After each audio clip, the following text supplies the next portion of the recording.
大家好，欢迎来到听书学史。今天我想给大家介绍本田晃一先生所著的《再次挑战：如何让无聊的日子重新变得有趣》这本书。大家对自己的人生有何看法呢？或许有些人并不会觉得十分不满，但有时候总会觉得生活有些无聊乏味，觉得现在的生活并没有完全满足自己的期望。也有些人会感到心中有些困惑，对自己的人生前进的方向感到迷茫。我相信像这样的人应该不在少数。最近我们常常听到一种说法，懂得知足的人生才是美好的。确实，如果能够过上懂得知足的生活，那将是非常美好的事情。但我认为这比成为亿万富翁更加困难。真正能够自豪地说出我是一个懂得知足的人，能有多少呢？有些人可能认为知足就好，但最终却发现无法在日常生活中找到希望，感到生活变得无聊乏味。人类无论如何都无法完全抑制内心的欲望，这是生来就注定的。无论你是压抑欲望、逃避欲望，还是装作看不见欲望，但您的内心深处，欲望的火焰仍在悄悄燃烧。结果，尽管以为已经懂得知足，以为适度就足够满足，但不知从何时开始，人生却变得无聊起来，每一天都变得不开心。我想，没有人会希望过上这样乏味的长寿生活吧。同时，能够懂得知足，并且真诚地活出幸福的人，实际上并不多。对于那些能够懂得知足且感到幸福的人来说，他们只需继续享受着当前的生活即可。这本书的观点和其他的书有所不同，它是为那些无法懂得知足的人而写的，是让人生再次面对挑战的指南。我希望通过这本书，让我们能一起学习并找到让自己的人生再次挑战的方法。今天视频的内容包括以下2个部分：第一，不要懂得知足，追求欲望才是最美好的人生；第二，摆脱金钱不安的终极方法。首先，让我从第一部分不要懂得知足，追求欲望才是最美好的人生来开始解释。近年来 ，FIRE 早期退休和懂得知足等价值观逐渐流行起来。FIRE 是一种通过积累资产，依靠其产生的收益来生活的理念，而懂得知足则是指拥有满足于当前状况的意识，从而在精神上变得丰富，以幸福的心态生活。确实，通过积累一定的收入，靠这些收入来维持生活的 FIRE 看起来可能会让人觉得生活毫无困难，因为有了足够的收入来应对生活所需，所以从表面上看，生活似乎是无忧无虑的。但是很多人实际尝试了这种生活方式之后，心中却会逐渐涌起一种不安的情绪，他们渐渐地开始怀疑自己为何要过这样的生活，感到内心空虚，不知所措。即使是过着懂得知足的生活的人也是一样，没有钱、成功、地位，这些都没关系。他们告诉自己，在当前的生活中我是幸福的。确实，这种价值观本身是非常优秀的。懂得知足很重要。我对目前的生活感到很满足，所以我不需要努力了。我现在已经很满足了。与其追求缺少的东西，不如珍惜现在拥有的。当然，我并不打算完全否定这种想法，但您真的从内心深处认同这种想法吗？在当今时代，只要打开手机看看社交网络，就会不自觉地看到那些过着闪闪发光生活的人。即使我过着朴素的生活，节俭地过着靠早期退休获得的微薄利息来维持生计，但在社交网络上，却处处可见奢华的生活。由于社交媒体的普及，我们很容易看到巨大的差距，这使得真正懂得知足变得非常困难。在以前，如果没有社交媒体或互联网，我们只能看到身边的人，所以懂得知足的想法更容易实践。但现在呢，只要一打开社交媒体、YouTube 或者打开电视，全世界的成功者、富人过着幸福生活的人的样子，就会不由自主地出现在我们眼前。本来以为自己懂得知足，但一旦看到这些，我们可能就无法控制住内心的欲望。令人遗憾的是，人类并不只是需要吃饱穿暖就可以了，我们渴望幸福，我们渴望满足自己的欲望，这种渴望是不可遏制的。我们天生被设计成这样，已经无法反抗了。换句话说，无论选择过着 FIRE 的生活，还是以为懂得知足，您心底里其实并不满足于当前的状况。实际上，您在潜意识中知道自己应该迎接新的挑战，但您选择满足于现状，认为现在的自己还算过得去，而不愿意直面挑战。另外，您可能也意识到满足自己的欲望需要付出巨大的努力，因此选择逃避。但是，理想与现实之间的差距让您感到烦恼和苦闷。您感觉不满足的原因，可能是因为您陷入了对当前状况的安逸和无聊，而没有去挑战自己。懂得知足是一种优秀的价值观，感激目前所拥有的，关注手中的现有资源，这是非常好的想法。但如果您并不真诚地这样做，那就根本没有意义。如果您真心觉得目前的状态让您很满足，那就没问题。但很多人都无法真心如此。FIRE 是一种优秀的理论，积累一定资产后摆脱烦恼的工作，追求压倒性的自由，这种想法也非常棒。但懂得知足和 FIRE 都不应该限制您的挑战。尽管内心深处充满着更多的欲望，但出于忍耐而放弃，认为现在拥有的是最重要的，以及觉得已经拥有了一切，所以背离了内心的欲望，束缚了自己。这不符合懂得知足或 FIRE 的期望。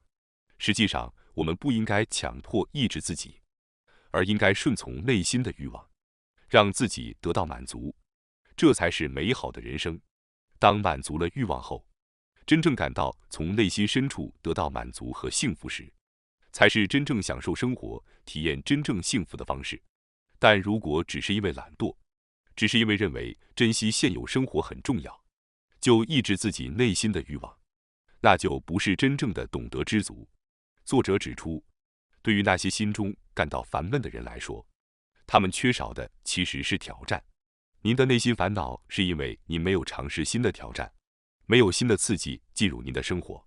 因此，无论您的挑战是成功还是失败，最重要的是去尝试，去挑战，通过挑战，接受新的刺激，您的生活将变得更加丰富多彩，充满活力。所以，重要的不是您是否成功，而是您是否有勇气去挑战，是否真正去挑战。从这个角度来看，即使没有成功，只要您去尝试了挑战，那就已经是成功了。事实上，大量研究已经明确表明，增加收入或取得成功并不能使人类变得幸福。更确切地说，虽然在短期内增加收入或成功可能带来幸福感，但人类很快就会适应这种幸福，所以这种幸福感并不能持续很久。一旦您的年收入达到1000万日元，你会很快适应它。当您的年收入达到2000万日元时，你会开始向年收入3000万日元的人看齐。即使收入增加了，我们也会很快适应幸福感，并开始将目光投向更高层次的世界。然而，持续挑战，努力朝着成功迈进的状态，却能给我们带来持久的幸福感。如果您玩过游戏，您可能会理解，游戏通关的那一刻确实是美好而幸福的，但这种幸福感并不会持续很久。最终，等游戏结束后，你会感到一种空虚和无聊，因为您再也找不到事情要做了。如果您继续玩游戏，逐渐提升等级，那时您是否会觉得一直都很快乐和幸福呢？尤其是在游戏的早期阶段，你为了战胜那些难以打败的敌人而苦苦思考攻略，提升等级。这个过程难道不是让我们感到最幸福的时刻吗？人类只有通过不懈的努力才能获得幸福，这也是只有在不断成长的家庭中才能体验到幸福的原因。听到这样的说法，应该会激发我们努力奋斗的动力。换句话说，成功和金钱只是额外的回报，更为重要的是，您正在不断地挑战自我，享受挑战的乐趣，成功和财富自然而然地会随之而来。更重要的是，你会得到持续的幸福感，让每一天都充满乐趣和幸福。即使最糟糕的情况是您没有成功，没有赚到钱，但每天都在不断挑战自我。这些挑战的日子绝对会让你感到幸福，这是一种宝藏。换句话说，与其追求成功的结果，更重要的是在每一天中感受到充实和幸福。这种充实感和幸福感会给您的生活带来活力。这种充满生机的日子，难道不是您现在真正追求的吗？过着每天郁郁寡欢、烦恼重重的生活，改变这一点的关键在于挑战。当然，有些人可能会说，我年纪已经大了，所以再也没有挑战的意义了。确实，许多人在尝试挑战之前就已经放弃了，他们给自己下了判断，认为自己做不到，所以提前阻止自己，给自己设置了阻碍。那么，我们为什么会给自己设置阻碍？为什么会在挑战之前就放弃了呢？接下来，我将解释一下本书介绍的2个阻碍。通过充分了解这2个阻碍，我们可以摆脱他们的束缚，可以让我们在真正面对困难时更加从容地应对。让我们一同突破这些阻碍，追求幸福充实的人生吧。首先是第一个阻碍，即放弃的阻碍。当您试图挑战自己时，经常会出现现在已经太晚了这样的阻碍心态。我相信许多人都有这种感受。我已经年纪大了，我已经在这个公司工作了很长时间了，我从未尝试过这种事。这些声音是否曾经在您心中浮现过呢？这些借口扼杀了您改变现状的美好愿望。随着思考的深入，这些借口似乎更具说服力，特别是对于从未尝试过任何挑战的人来说，这种障碍可能会变得更加坚固。您之所以觉得现在挑战已经太晚，觉得挑战毫无意义，其实是因为您放弃了自己所有的可能性。随着年龄的增长，放弃的心态会变得更加容易产生。我们往往会失去挑战的勇气，对失败的恐惧也会变得更加强烈，因为我们觉得失败可能会无法弥补。曾经挑战成功的人，也会逐渐认为现在的挑战已经不切实际，认为应该把机会留给下一代。曾经敢于挑战的人，渐渐变得不再敢挑战，这都是因为放弃的心态。当您开始觉得现在挑战已经太晚，对挑战失去信心时，您应该意识到自己已经被放弃的心态所困扰，然后回归初心。请问一下您自己，为什么您想再次挑战？是因为您觉得现在的生活有些无聊，想要改变现状，获得成就感和幸福感吗？正如我之前解释过的那样，金钱和成功只是额外的奖励，而真正的成就感和幸福感来自于挑战自我的过程。因此，现在开始挑战并不晚，因为成功与否并不是挑战的目的，挑战本身就是目的。无论您多大年龄，都可以开始挑战。挑战的原因可能因人而异，比如想要过上更好的生活，想要为退休积累足够的财富等，这都没错。但请不要认为这就是一切，请不要过分强调物质上的成功。物质上的成功受到运气的影响，但是请记住，挑战并不意味着一定会成功，这是一个事实。如果将成功和金钱视为唯一的目标，那么失败的风险将不断困扰您，结果可能是挑战本身会成为一种负担。只要你勇于挑战，你一定会变得幸福，特别是在开始阶段。我建议您不要将目标局限于金钱或可见的成果，而应该意识到挑战所能带来的情感和心态上的收获。首先，你应该问问自己，为什么你想要金钱？为什么你想要成功？认真思考这些问题，您就会发现，你想要的只是体验幸福感、获得成就感、让生活更加美好等等。这些情感层面的原因会逐渐显现出来。对于那些坚持认为只追求成功和金钱的人来说，成功带来的财富可能并不会带来幸福。为了金钱，您是否能够忍受每天所带来的压力呢？很可能答案并不是这样的。成功的最终目的是希望过上充实而满足的生活，最终的目标是让内心感到满足，对吧？如果您把情感作为目标，即使失败，您挑战的满足感和幸福感也永远不会消失。一旦您踏出挑战的第一步，您想要的一切都将实现。这样想的话，你会觉得不挑战就太可惜了，对吧？接下来是第二个阻碍，即过于追求难度高的挑战。挑战的门槛如果太高的话，结果反而容易使人放弃挑战。您并不需要做太过夸张的事情，只要您自己觉得是个挑战，那就会很了不起了。在这个社交网络时代，一旦你想挑战某事时，总会有人告诉您有比您更厉害的人存在，这会让您感到很无力。例如，当你想学习弹钢琴，搜索学习钢琴的视频时，会看到小学生演奏专业水平的视频，甚至看到一位年长的人演奏高水平的视频，这立刻会让您产生挫败感。在这个时候，您可能会怀疑自己是否还有继续努力的意义，因为您觉得自己永远无法达到他们的水平。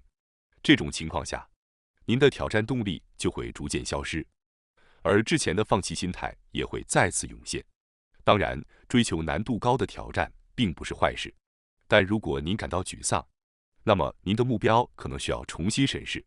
正如我之前所解释的，您现在应该追求的挑战并不是成功或金钱，更不是成为明星。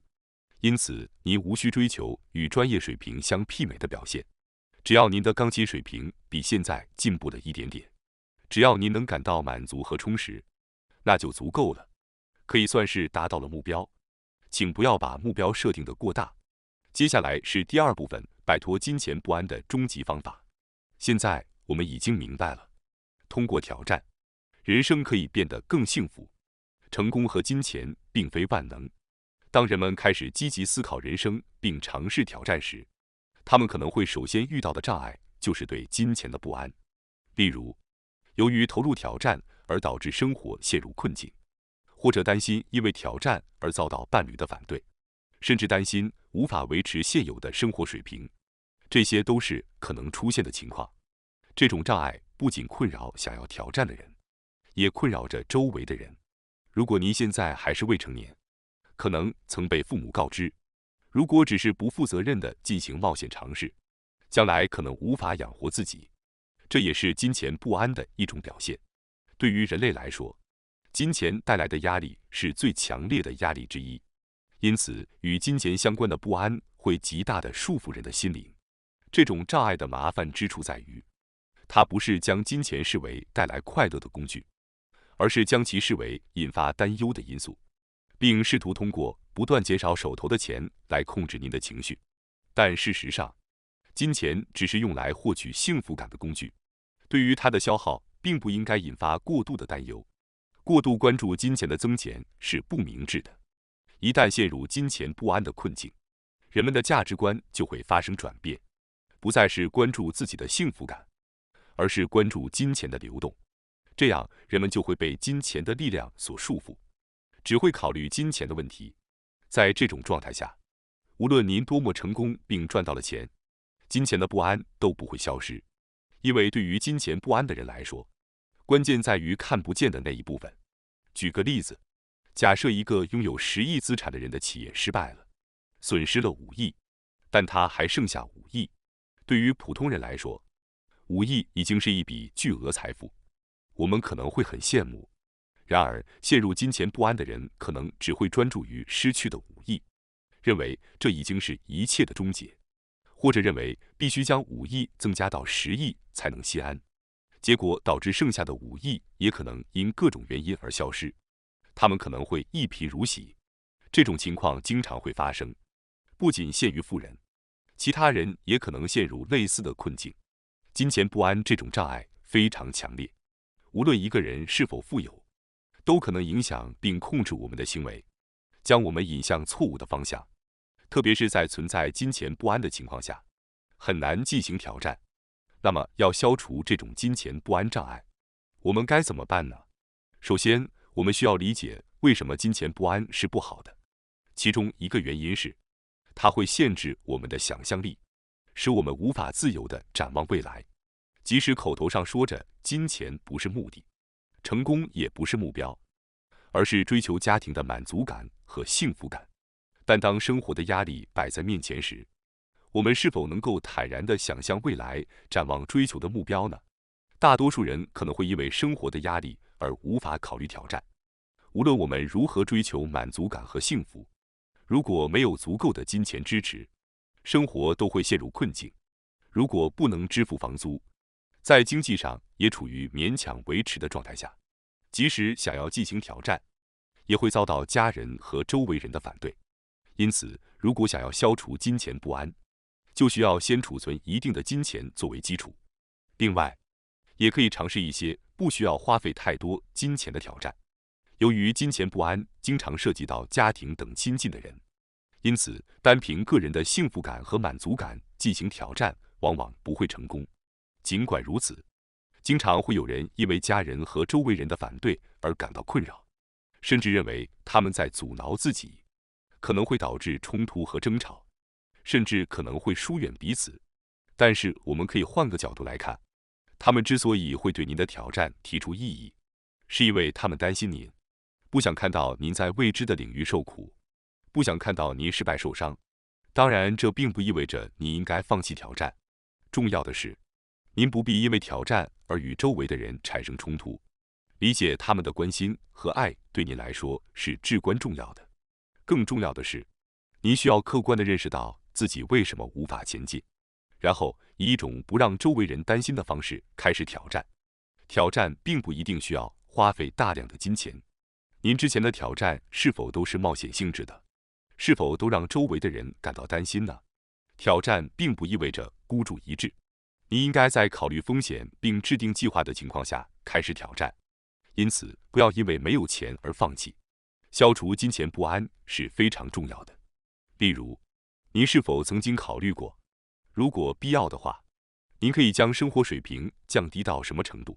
您是否曾经详细列出所有的生活费用和固定费用，计算出您的最低生活成本？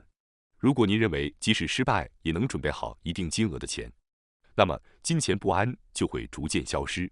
当然，如果您不是独自一人生活，还需要进一步考虑。如果您是家庭的主要经济支柱，万一失败的话，您的伴侣是否能够工作并提供生活费用？如果有孩子，您需要至少确保拥有多少教育经费？这些都是必须考虑的问题。不要逃避金钱的问题，而是要实际计算，找到自己的解决方案。通过这样的方式，金钱不安会自然而然地减弱。最强烈的金钱不安往往来自于模糊不清的感觉，觉得钱好像不够用。这种模糊不清的感觉会越来越强烈，因为没有实际的依据支撑。如果实际计算了一下，您可能会发现其实资金还是比较充裕的，之前的担心是多余的。不要让这种模糊不清的担忧长时间存在，而是应该制定应对措施，这样您就能在必要时有所准备。这样做不仅会帮助您更清晰地思考，还会让您更自由地想象未来。这样一来，您的金钱不安就会逐渐消失。当然，如果您有家人，与伴侣分享您的想法也很重要。事实上，通过共同讨论这些问题，明确了解到这些需要多少资金，以及如果收入有所变化，你们如何应对，是非常重要的。特别是当你要开始挑战时，清楚地告诉伴侣，如果收入有所变化，我们需要多少收入才能勉强维持生活，这非常重要。即使周围的人反对，也不要生气，应该感谢他们的关心，但同时表达你仍然想要挑战的意愿，并尽可能地详细解释您的计划和想法。渐渐的，对方也会理解您。得到家人或伴侣的支持会增加您挑战的动力，因为您在咨询家人后才执行的计划，所以放弃的可能性会大大降低。家人或伴侣的支持有时是一种约束，有时却是一种强大的支持。在确保获得周围人的理解后，让我们一起消除金钱不安，勇敢地迎接挑战吧。感谢大家收看今天的节目。如果你喜欢我们分享的内容，记得点赞、订阅并开启小铃铛通知，第一时间获取我们的更新。在下次的节目中，我们将继续为大家分享更多有益的书籍。再次感谢大家的支持，我们下期再见。